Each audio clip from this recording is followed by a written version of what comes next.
이번 GNU 동물의료원 탐방 수업을 맡게 된 경상대학교 수의과대학 외과실 2년차 임명준이라고 합니다. 현재 이제 코로나19로 인해서 대면 강의가 힘든 관계로 비대면 강의로 진행되는 것에 대해서 양해 부탁드리고요. 이게 비대면 강의라 보니까 강의 내용이 좀 부실할 수도 있기 때문에 이 저 아래에 이메일 주소를 남겨두었어요. 그래서 강의 들으시고 나서 궁금하거나 아니면 좀 더 알아보고 싶다, 임상에 대해서 좀 더 궁금한 점이 있다 하신 분 계시면 아래 메일 주소로 문의를 해주시면 바로 답변해드리도록 하겠습니다. 네, 먼저 이제 수의학에 대해서 이제 여러분들 예과생들이다 보니까 기본적인 수의학에는 어떤 것이 있는지부터 이제 하나하나씩 이제 알려드리면서 이제 넘어가도록 할게요. 먼저 여러분들이 이제 본과에 올라오게 되면서 배우게 될 과목에는 이렇게 총 세 가지, 이제 크게 세 가지로 나뉘는데, 첫 번째로는 이제 기초 수의학이 있어요. 기초 수의학 같은 경우는 이제 수의학에서 가장 그 기초적이고 이제 기본적인 지식과 내용을 다루는 분야라고 할 수가 있고요. 그다음에 두 번째로는 예방 수의학. 예방 수의학은 동물에게 이제 발생하는 질병이 이제 인간으로 이제 전염되는 것을 막는 그런 분야라고 생각하시면 되고, 뭐 AI나 구제역, 그리고 최근에 발생한 이제 아프리카 돼지열병처럼 이 병의 예방에 중점을 둔 학문이라고 할 수가 있습니다. 그리고 세 번째는 임상수약. 임상수약은 이제 동물의 병에 대한 진료나 치료에 중점을 이제 둔 분야라고 이제 할 수가 있고, 여러분들이 이제 궁금해 하실 만한 거는 이제 내과, 그다음에 외과, 영상 등이 있게 되겠죠. 2019년 수의대생 1386명을 대상으로 이제 설문조사를 진행을 하였는데요. 이 수의과 대학에 입학한 동기는 무엇이었습니까? 라는 질문에 대한 답변이었습니다. 먼저 제일 많은 비율로 답변한 이 38.2%는 이제 전문직에 대한 안정성과 전망을 차지를 하였고요. 32.8%는 아픈 동물을 치료하는 직업의식, 14.7%는 입시 점수에 맞춰서 입학하였다라는 그런 결과가 나왔습니다. 그리고 이제 38.2%를 차지한 이 전문직의 진정성과 전망을 선택한 학생들 중에서 64%가 이제 반려동물 임상을 진로로 꼽았었고요. 교사, 가족, 친지, 권유 또는 입시 점수에 맞춰서 입학한 학생 중 이제 반려동물 임상을 선택한 학생은 절반에 미치지 못하였습니다. 그리고 2015년에 예과 1, 2학년에 재학 중인 그 학생들의 그 응답, 그래서 이제 졸업 후에 희망하는 진철 분야는 무엇이냐에 대한 그런 이제 설문조사를 진행을 하였는데, 이들이 이제 2019년 본과 3, 4학년이 되었을 때 진로에 대한 설문조사를 다시 한 번 더 물어봤을 때에 대한 결과가 나왔습니다. 여기서 보시면은 반려동물 임상 희망자는 이제 17%가 늘어났고, 농장동물 임상 희망자는 8%로 줄어들었습니다. 그래서 졸업 후 희망하는 진출 분야는 반려동물 임상은 실제 직업 분포의 비율에 비해서 높게 나타났고, 공무원이나 산업동물 임상은 반대로 이제 낮게 나타났습니다. 수의사는 이제 물론 임상도 중요하지만은 이런 인수공통 감염병의 예방과 방역, 그다음에 환경위생, 그다음에 식품위생, 그다음에 환경 생태계 보존 등에서도 매우 이제 중요한 역할을 한다고 이제 생각을 하시면 됩니다. 그리고 이제 그 반려동물과 관련된 시장 규모인데요. 이 반려동물 시장 규모를 이제 2020년 글로벌 반려동물 시장이라 해서 미국에 대한 그 기사가 나왔었는데, 시장 규모가 92조 원이고 이제 8년 연속으로 증가하고 있는 추세를 보였습니다. 그래서 여기서 보시면은 개, 고양이, 물고기 순으로 반려동물을 기르고 있었고요. 그래서 반려견의 양육 인구는 이제 약 6,340만 가구를 차지를 하였습니다. 그리고 중국도 이제 마찬가지로 반려동물 시장 규모가 이제 50조 원으로 점차적으로 계속적으로 커지고 있는 추세를 보였었고요. 반려견은 5,503만 마리, 반려묘는 4,412만 마리를 차지를 하였습니다. 전 세계적으로 이렇게 반려동물의 시장 규모가 커지면서 이제 수의사의 필요성이 점차적으로 증가하고 있는 추세라고 생각하시면 됩니다. 그리고 이제 최근에 이제 우리나라를 기준으로 봤을 때 최근에 이어지는 저출산, 그다음에 고령화, 그다음에 1인 가구의 확대로 인해서 아이 대신에 이제 반려동물을 키우면서 반려견, 반려묘의 시간을 좀 더 들이고 있고 비용을 좀 더 투자하는 이런 소비자가 점차적으로 늘어나고 있는 추세고요. 그래서 서울시를 기준으로 봤을 때는 가구 5곳 중에 한 곳에서 반려동물을 키우고 있었고 유기동물 입양 비율도 4년 동안 2배 이상 증가하는 추세를 보였습니다. 그래서 보통 4가구, 전체적으로 4가구 중에 한 가구에서는 반려동물을 기르고 있다라는 설문조사가 나왔습니다. 그리고 이제 전국적으로 보시면은 반려동물 양육 가구는 26.4%를 차지를 하였었고 그 중에서 1위는 개, 2위는 고양이가 주로 차지를 하였습니다.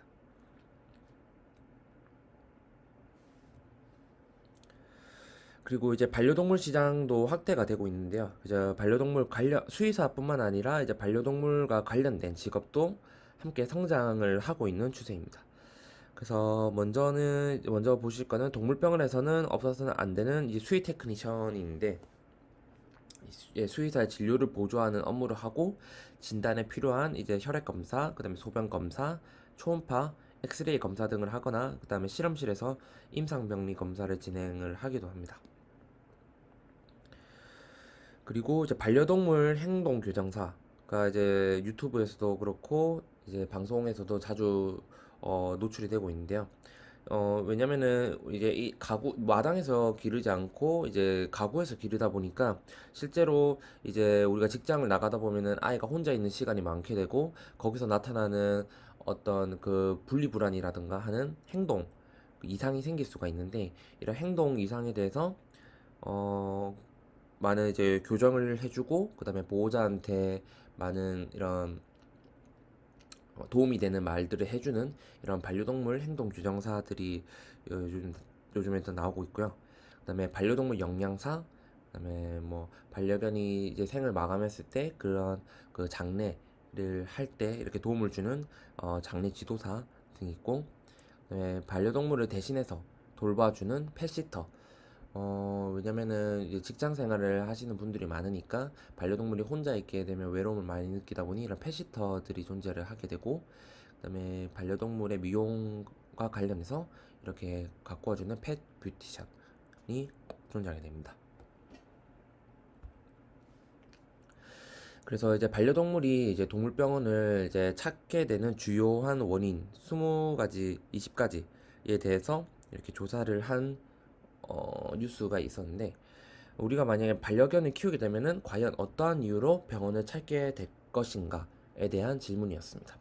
그래서 여러분들도 이런 점을 알고 계시면은 좋을 것 같아서 한번 자료를 준비해 봤고요. 제일 많이 오는 경우는 첫 번째로 보시면은 예방의학, 그다음에 예방의학, 그다음에 특히 백신과 관련된 접종으로 가장 많이 방문을 하게 되고, 그다음에 피부염과 습진, 그다음에 외염, 설사, 구토 같은 소화기 증상, 그다음에 중성화 수술, 그다음에 파행, 특히 이제 쓸개고 탈구, 그다음에 호흡기 질환, 외상 등의 이제 순으로 이렇게 나타나게 되었습니다. 먼저 백신을 먼저 보게 될 건데요. 백신 같은 경우는 필수적으로 아이들이 백신을 맞아야 되는 상황이 있는데, 보통 어떤 질병이냐면 홍역이랑 아니면 전염성 간염, 파라인플루엔자, 파보장염, 그다음에 렙토스피라 같은 경우가 있어요. 그래서 영어로 이제 DHPPL이라고 종합 백신이 있는데, 이런 종합 백신은 보통 생후 8주쯤에 이렇게 1차 예방 접종을 받아요. 왜냐면 그때 이제 모견 어미로부터 받는 항체가 점차 줄어드는 시기이기 때문에 이때 예방 접종을 받게 되고요.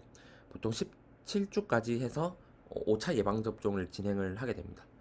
그래서 종합 백신 같은 경우는 계속적으로 5차까지 예방 접종을 진행을 하고, 광견병 백신 같은 경우는 또 매년 따로 이렇게 처방을 받게 됩니다. 그리고 추가적으로 심장사상충을 포함한 내부 기생충 제제까지 먹어주어서 이제 관리를 해야 됩니다.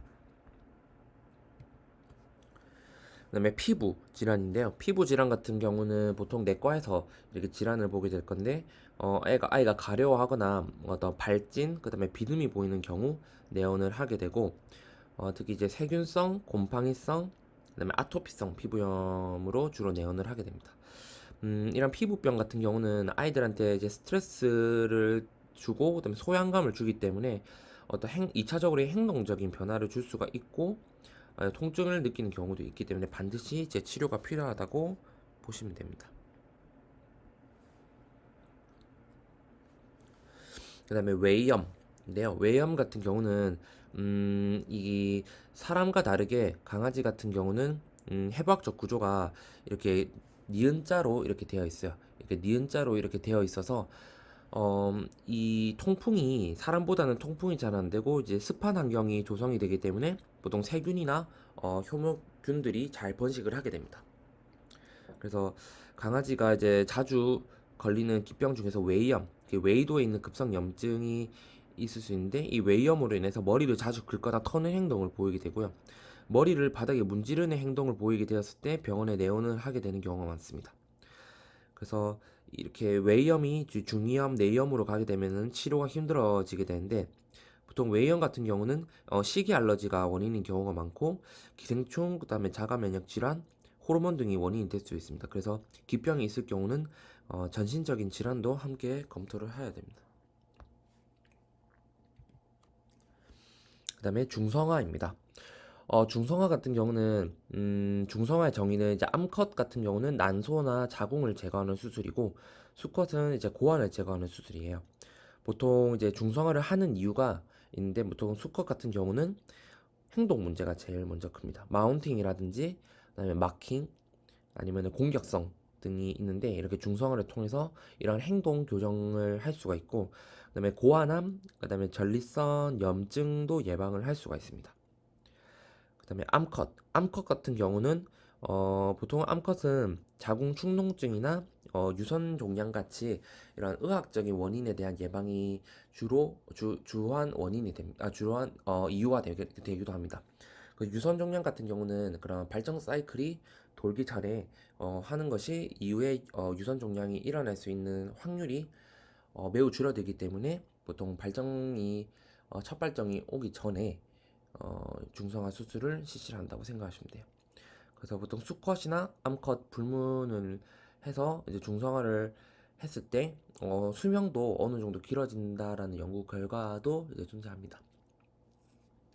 근데 중성화가 마냥 이제 이점만 있는 것이 아니라, 너무 이제 이른 시기에 중성화를 하게 되면은 수컷 같은 경우는 요로결석, 그다음에 암컷은 골육종, 그다음에 림프종 같은 종양이 어, 발생할 수 있는 그런 확률이 증가하게 됩니다. 그리고 이 중성화를 하게 되면 기초 대사량 등이 이제 감소를 하게 되는데, 그 기초 대사량이 감소를 하면서 비만이 될 수 있는 확률도 자연스럽게 높아지게 됩니다. 그리고 우리나라에는 특히 이제 슬개골 탈구 수술을 많이 하게 되는데요. 우리나라는 보통 마당보다는 아파트의 가구 형태가 많고 실내에서 기르게 되는 환경이다 보니까 소형견을 많이 기르게 되죠. 근데 이 소형견 같은 경우는 이렇게 대퇴골에 이 무릎뼈 고랑이 존재하게 되는데, 이 고랑 자체가 얕기 때문에 대형견에 비해서 자주 이렇게 쓸개골이 탈구가 되는 증상이 나타나게 돼요. 근데 보통 내측이 외측보다 이제 탈구가 잘 일어나게 되는데, 이 그림에서 보시면 그레이드가 보통 나눠져 있어요. 그래서 그레이드가 3기, 4기부터는 보통 탈구가 되어 있는 상태이기 때문에 수술을 하게 되고, 2기도 이제 임상 증상이 나타나면 이제 수술을 하게 돼요. 그래서 여기 보시면은 4기에 이제 슬개골 탈구를 보이는 아이 같은 경우는 이런 식으로 파행을 이렇게 주저앉으면서 걷는 이런 증상을 보이게 되는데, 슬개골 탈구는 4기의 대로 계속적으로 나오게 되면은 이 뼈의 변형도 일어나기 때문에 이렇게 O자 다리로 간다거나 아니면 X자 다리로 골 변형이 일어나기 때문에 수술이 너무 이제 골 변형이 오기 전에 수술을 해줘야 되는 것이 이제 아이한테 좋게 되겠죠. 그리고 이제 전십자인대가 있어요. 전십자인대 같은 경우는 보통 아이가 나이가 들면서 이 십자인대가 점차적으로 약해지게 되고 이제 안에 관절낭에게 물이 차오르게 되면서 아이들이 파행을 보인다거나 만졌을 때 통증을 보이는 경우가 있어요. 그래서 서 있을 때 이렇게 자세가 변화가 오거나 앉아 있을 때 자세 변화가 오게 됩니다. 그래서 이러한 것들을 보고 보통 인대 같은 경우는 사람은 이렇게 크게 뭐 운동을 심하게 하거나 해서 갑자기 이렇게 단열이 되는 경우가 있는데 강아지 같은 경우는 그런 경우는 잘 없고요. 보통은 이제 나이가 들면서 점차 약해지면서 이렇게 끊어지게 돼요. 그래서 보통 끊어지기 전에 보호자분들은 이렇게 캐치를 잘 못하는 경우가 있는데 산책을 하다가 갑자기 뭐 쉬고 있다가 갑자기 아이가 움직였을 때 뻣뻣해 한다거나 하는 그런 증상을 보이게 될 때 나타나게 돼요. 그래서 이런 것들을 치료를 하는 것이 어떻게 이제 외과 쪽에서 하는 역할이라고 생각을 하시면 됩니다. 그리고 이제 동물병원에 있다 보면은 응급 환자가 이렇게 많이 오게 되는데 주로 이제 아이가 이물을 섭취해서 구토 증상을 보이는 환자라든가 아니면은 큰 개한테 물려서 교상이 생겨서 출혈이 심한 경우 내원을 하게 됩니다. 그래서 이렇게 응급 상황이 있을 경우에는 수의사는 환자의 상태를 안정화시켜야 되고 그다음에 수술할 수 있도록 수액 처치나 그다음에 상태 모니터링을 지속적으로 해야 돼요. 그 수술을 할 때는 이런 식으로 호흡 마취를 통해서 환자를 이렇게 마취된 상태에서 수술을 진행을 하게 됩니다. 그래서 이제 관련된 동물병원에서 이제 응급 상황이 있을 때 어떠한 이제 일을 하는지 다큐멘터리가 있어서 일단 가지고 와봤고요. 한번 시청해 보도록 할게요. 환자 왔어요. 반려동물 천만시대 생명 최전방을 사수하기 위해 분주하게 돌아가는 동물병원. 생사의 기로에 놓인 작은 생명들을 지켜내기 위해 사투를 벌립니다. 내과, 외과, 안과 등 세분화된 동물종합병원 진료 현장. 매 순간 긴장의 연속인데요. 한 생명도 놓칠 수 없기에 동물병원 응급실과 입원실은 한밤중에도 바쁘게 돌아갑니다. 하루 수차례 반복되는 수술과 진료, 밤샘까지 불사하는 동물병원의 의사들. 그들은 오늘 또 한 생명을 지킬 수 있을까요?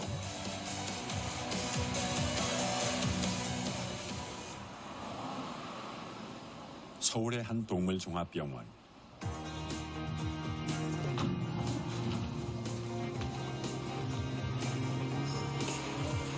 응급실과 중환자실, 입원실까지 갖춘 2차 병원입니다. 이곳은 중환자실과 일반 입원실을 합쳐 51마리까지 입원 가능한 전문 시설도 갖추고 있습니다. 여기 한번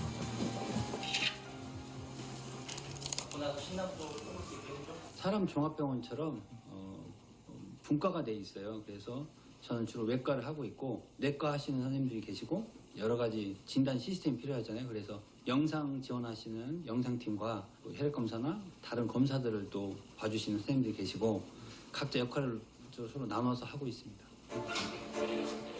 이곳에선 분과 진료를 원칙으로 필요에 따라 각 과가 협조하여 진료합니다.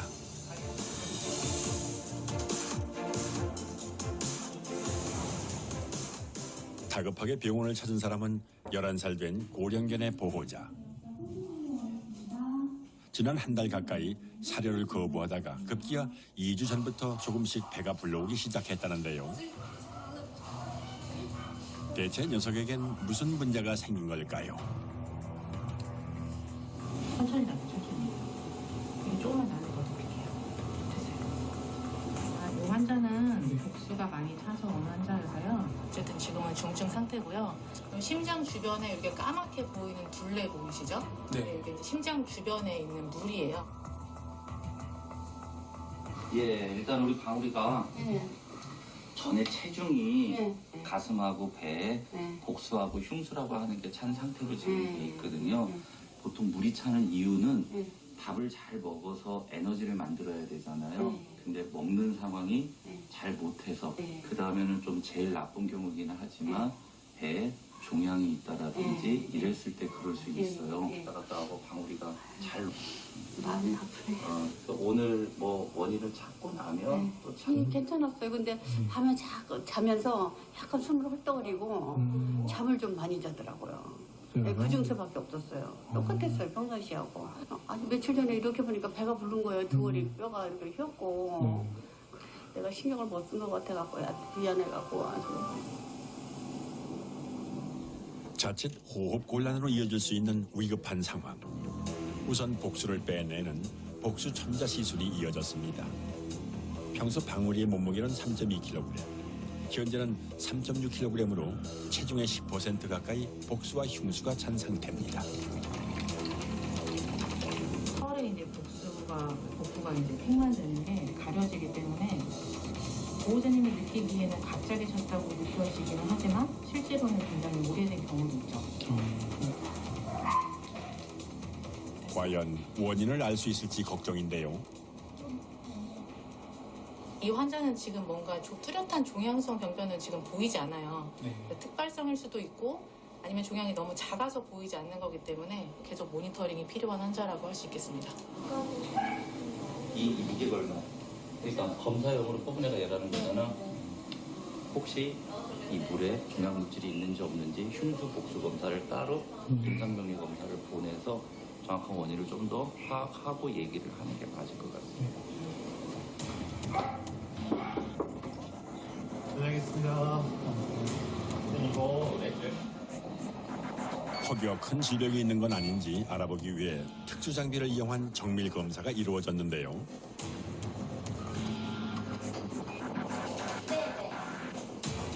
복부 초음파 검사는 물론 심장 초음파 검사도 진행했지만 어디에서도 별다른 특이점은 발견되지 않았습니다.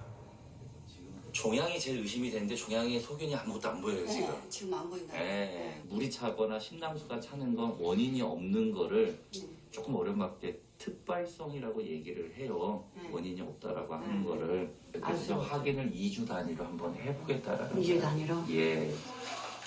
일단 면역력을 높이기 위해 영양 상태부터 개선하는 게 급선무. 일단 방울이가 잘 먹도록 사료부터 바꿔보기로 했습니다. 한편 수술실에선 작은 요크셔 테리어 한 마리가 수술을 앞두고 있는데요. 대체 어디가 아파서 수술까지 받게 된 걸까요? 강아지들이 많이 생기는 병인데요. 무릎골 탈구가 돼 있어요. 슬개골이라고 하는 부분 요 부분이거든요. 요 부분이 탈구가 돼서 안쪽으로 이렇게 빠집니다. 보이죠? 예. 이렇게 빠지면서 여기에서 이제 소리 나면서 아프거든요. 그래서 그 부분에 수술을 지금 하려고 해요. 대형견보다는 소형견에서 자주 나타나는 슬개골 탈구, 그리고 수컷보다 암컷에게서 발병률이 약 1.5배 높은 흔한 질병인데요. 그 원인은 실내에서 키우는 데 있습니다. 심하게 놀다가 미끄러지거나 같이 키우는 동료견이 있을 거 아니에요? 그러면 같이 움직이다 보면 다리를 많이 다치게 되죠. 그런 경우에는 좀 발바닥에 털을 좀 깎아주거나 아니면 바닥이 운동할 수 있는 공간들이 좀 미끄럽지 않게끔 바닥을 좀 해주시는 게 좋죠. 통증을 덜어주기 위해서라도 수술이 시급한 상황. 집도의 얼굴에 긴장감이 감돕니다.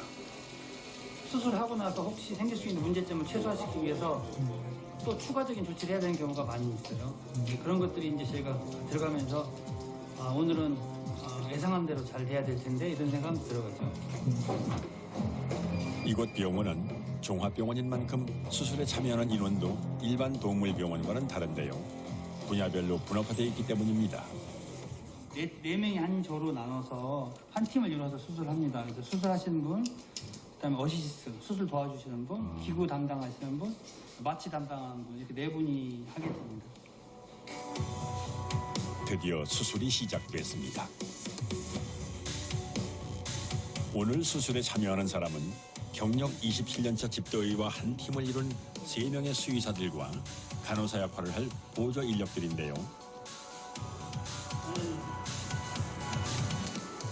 소형견은 수술 부위도 작아 세밀하게 집중해 움직여야 합니다. 다치지 말고 톱으로 할 때는 맷질을 만들어서 여기가 일자가 아니야. 수술 중 있을 수 있는 돌발 상황에 대비해 끊임없이 상태를 살피는데요.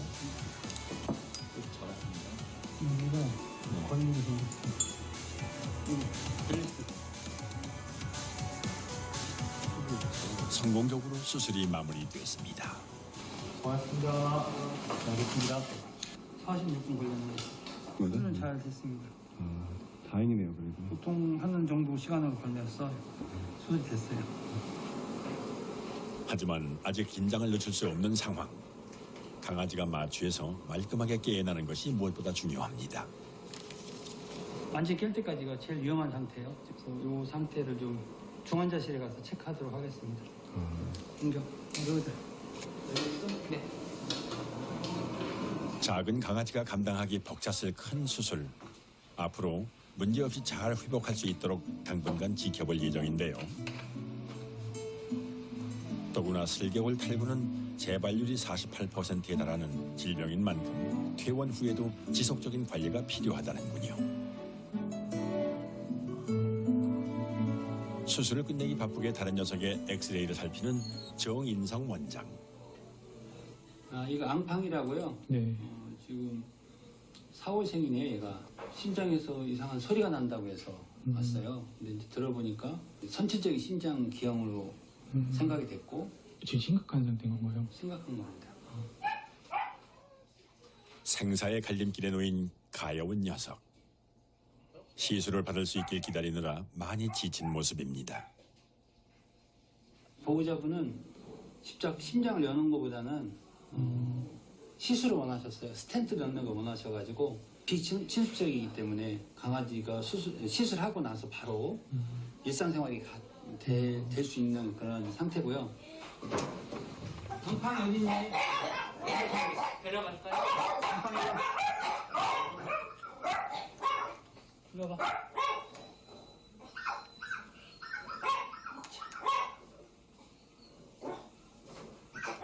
데려갈까? 네. 데려가. 네. 6개월 가까이 기다려 받게 된 시술. 이 작은 녀석이 그간 얼마나 고통스러웠을까. 마음이 아픕니다. 자기가 직접 환자라면 얘기를 할 건데 뭐 말을 못 하잖아요. 그러다 보니까 나중에 알게 되거든요. 그래서 지식도 중요하지만 그러니까 촉감, 그다음에 어떤 시각적인 거, 그다음에 이제 그런 느낌 이런 것들을 다 이용해서 치료를 하고 있어요. 압력 걸려서 이쪽도 커져. 심장 혈관을 넓히기 위해 금속관을 넣는 시술. 하지만 시작부터 쉽지 않습니다. 뼈가 너무 작아서 될지 모르겠네. 이렇게 빼야 돼요. 사프렌치랑 들어가는 거 없습니다. 조금 더 다 당겨. 빨간 거하고 그거 끈다리 빼주세요. 시험 준비. 앞에, 뒤에, 머리, 다리야. 오케이? 앞으로. 네. 자칫 혈관이 터질 수도 있는 상황. 계속. 머리 도와주세요. 머리. 자, 해주세요. 오케이. 4번에서, 네, 여기서 지금. 너 그냥. 너 내가 확인할게. 예. 영상 뭐. 리니까 옆에. 가이드만 잘 잡아. 제 가이드는 이거 잡아. 자, 시험 켜봐. 잠깐만, 이거 빼서 저 주세요. 그 가이드 잡아주세요. 알았어요. 오케이. 네, 됐습니다. 이제 그렇게 하고 딜리버리 들어갑니다. 뼈가 너무 작아. 진이 안 돼. 너무 작아요. 안 받았어요. 수술밖에 안 되겠다. 그냥 너무 작아서. 직장에 있던 거보다 작아서. 어떻게 마무리 짓고 하고 열어서 수술하고 바로 끝내주자. 그 중에 이제 사이즈가 한 2kg부터 저희가 시술을 하는데 네. 얘는 2.8kg거든요. 근데 생각보다 혈관이 작아가지고 결국 개복 수술이 결정됐습니다. 서둘러 수술 도구부터 모두 바꾸는데요. 행여 있을지도 모를 감염을 막기 위해서입니다. 확인해서 주세요. 보비 넣고 새 걸로 다시 까야 돼요. 새 걸로. 붉은 상태를 유지하게 되기 때문에 아까 했던 건 이제 전부 네. 다시 새로운 걸 싹 교체를 해야지 수술할 수 있고요. 심강입니다.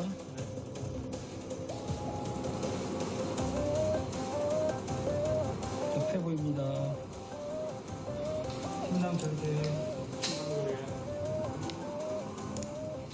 확인됐습니다. 이제부터는 시간과의 싸움. 마취 시간이 길어지면 워낙 어린 강아지라 위험할 수도 있기 때문에 앞으로 40분 이내에 수술을 끝내야 합니다. 확인합니다. 시간 보세요. 올라가는 거 1분만 기다립니다. 심박수 상승, 20초 경과, 에스박수 정상입니다. 30초 경과, 93에 98, 36 정상입니다. 따라왔습니다. 네, 발성. 가까스로 안전시간 안에 끝낸 수술. 이제 회복할 일만 남았습니다. 빠른 시간 내에 수술하느라고 뭐 신경을 많이 썼는데 다행히 잘 됐습니다. 아무래도 아파요. 수술하고 아프기 때문에 호흡하기도 힘들거든요. 그래서 저희가 중환자실에 놓고 예민하게 관찰하게 됩니다. 큰 수술을 받은 만큼 집중 치료를 위해 중환자실에 입원하게 된 앙팡이. 수술 후 정상 체온과 자가 호흡이 돌아오는 데까지는 많게는 1시간까지 걸릴 수 있어 앞으로 면밀한 관찰이 필요합니다. 정상 컨디션 되는데 시간이 걸려요. 그래서 뭐 수술만 끝난 게 아니라 수술 끝나고 나서의 이런 다음이 있기 때문에 저희가 긴장을 늦추지 않고 퇴원할 때까지 항상 신경을 바짝 쓰고 있습니다. 환자 왔어요. 아, 네. 영상 보시면은 많이 바쁘죠, 병원이. 실제로도 이렇게 많이 바쁘고 이렇게 응급한 상황도 많고 실제로 뭐 내과 진료도 그렇고 외과 진료도 그렇고 이렇게 고려해야 될 상황이 많기 때문에 이렇게 과가 분과가 되어 있는 거고요. 그래서 병원에서는 이렇게 과별로 나눠서 이제 각자 과에 맞는 역할을 해야 이렇게 병원이 이렇게 돌아가는 시스템으로 되어 있습니다. 그래서 일단은 간략하게 이제 내과, 외과, 그다음에 그 영상에 대해서 간략하게 일단 알려드리고 일단 첫 번째 수업 시간 마치도록 할게요. 잠시만요. 먼저 일단 내과 먼저 말씀드리겠습니다. 내과 같은 경우는 보통 반려동물의 피부, 그다음에 소화기, 그다음에 뇌와 관련된 신경계 문제, 그다음에 종양, 심혈관 환자 등이 오는 곳이고요. 그래서 여기 보시면은 이런 발작 환자들이 있어요.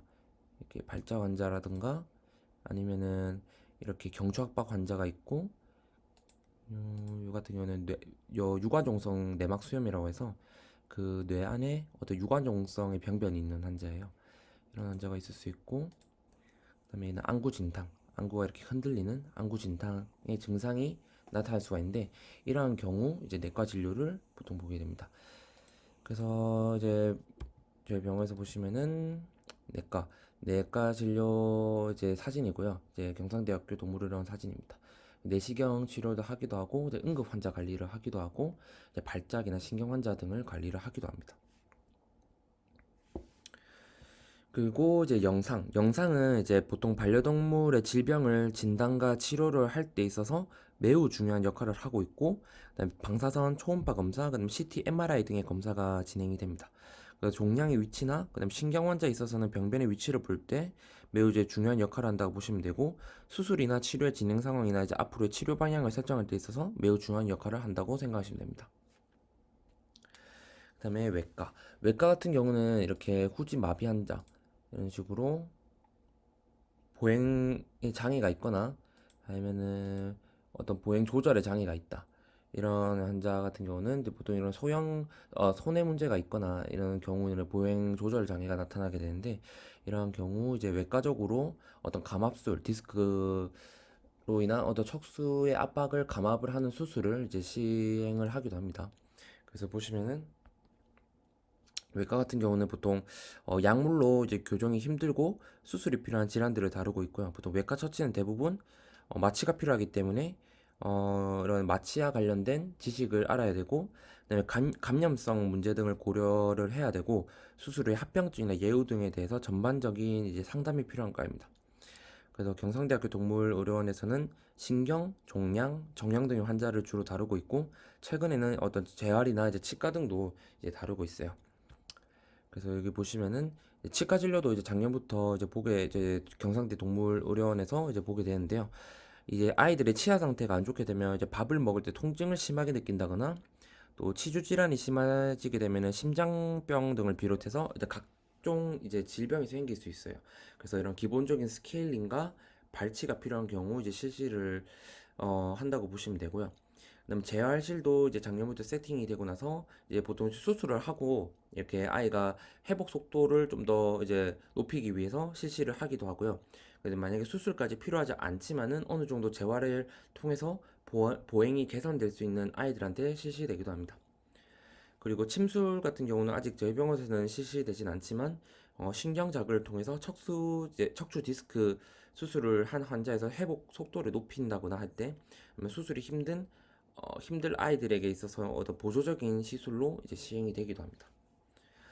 그래서 일단 첫 번째 강의는 여기까지 하도록 하고요. 이제 두 번째 강의는 이제 이어서 또 진행하도록 하겠습니다.